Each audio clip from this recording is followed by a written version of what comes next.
আসসালামু আলাইকুম। সবাই কেমন আছেন? নিশ্চয়ই ভালো। তো অবশ্যই আপনি স্ক্রিনে দেখতে পাচ্ছেন ধান। আর অনেক সকাল, ভোরবেলা এসছি মাঠে পানি দিতে।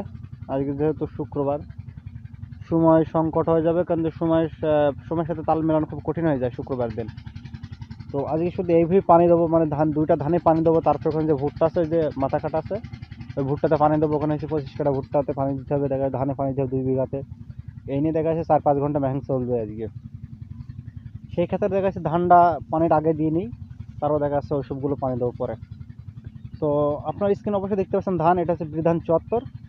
আর 74 তো অনেকগুলো ভিডিও আপনারা পেয়েছেন। তো এখন আপনাদের করণীয় কী, এটা আপনি একটু মাথা করে রাখবেন, যে আপনাদের ধানে যখন শীষ বের হয় ওই সময় করণীয়টা কী হতে পারে। আমি যে সিস্টেমে, আমি যে কাজটা করি বা আমি যেটা দিই, দেখা যাচ্ছে আমি ওটা মানে পরীক্ষিতভাবে, মানে ওটা আমি দেওয়ার কারণে দেখা যাচ্ছে অনেকটা কম হয়। যদি না দিই তাহলে দেখা যাচ্ছে ওটা লাগে।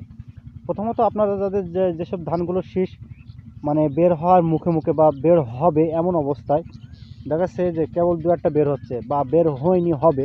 এই যেরকম এখানে একটা বের হচ্ছে, লক্ষ্য করে দেখেন। তো এমন অবস্থায় আপনারা কী করবেন, আপনারা এমন অবস্থায় ধানটা একটু বীজ দেবেন। আপনারা হচ্ছে কার্টআপ গ্রুপের বীজ দেবেন, ওই যে ধানের মাজরা লাগার জন্যে। আর দেবেন পচা লাগার জন্যে। যদি পচা না লাগে তাহলে ওই বীজটা দেবেন। তারপরেও দেবেন, একসব দিয়ে দিলে কোনো সমস্যা হবে না। তো ওই বীজগুলো দিলে দেখা যাচ্ছে ধানে মাজরাটাও লাগবে না, পচাটাও লাগবে, তাহলে আপনার শীষটা বের হবে। আর শীষটা বের হওয়ার সময় সময় একটু চারি সার দেবেন। তো আপনারা অমন অবস্থায় কী করবেন, ধানের চার দিয়ে 5-6 কেজি মতো সার ছিটাই দেবেন। সার ছিটানোর পর দেখা যাচ্ছে যে ওই যে সারের যা জোর হবে, ওই সেট করে দেখা যাচ্ছে ধানের শীষগুলো বের হয়ে যাবে। আর শীষ দেখবেন একটু বেশি সার পেলে কী হয় জানেন, শীষগুলো একটু বেশি বড় বড় বড় শীষ বের হবে। যাই হোক, আপনারা ওই যে করার আগে আপনারা ওই যে ধান ফোলার আগে এটা করতে পারেন, সবচেয়ে ভালো হয় আমি যেটা মনে করি। এটা আপনারা একটু কাজে লাগাইতে পারেন। আপনারা যারা আমার ভিডিওটা শুনবেন বা দেখবেন, এই ভিডিওটা আপনার কাজটা একবার এক সিজন আপনারা দেখেন যে আপনার কাজ হয় কিনা। তো হয়তো আমি সেভাবে আপনাদের ভালোভাবে গুছিয়ে কথা বলতে পারি না, সেটা আমি জানি না। যাই হোক, আমি যেটা বলি আমি লিগালভাবে কথাটা বলে চলে যাই। সেজন্য আপনাদের একটু মানে সাজিয়ে পেঁচিয়ে বলার সেই সম্ভাবনা আমার খুব কম থাকে, কারণ আমার হাতে সময় সংকট। তারপর দেখা যাচ্ছে আমি কথা বলার সেভাবে চেষ্টা করি। যাই হোক, আপনারা এই যে বিরি ধান দেখছেন, আর এখানে আমাদের এখানে এই মাঠে অনেক রকম চাষ আছে। 89 আছে, 74 আছে, তারপর বঙ্গবন্ধু আছে। তো এখন কোন ধানটা কোনো ফলন হয় সেটা আমাদের দেখার পালা।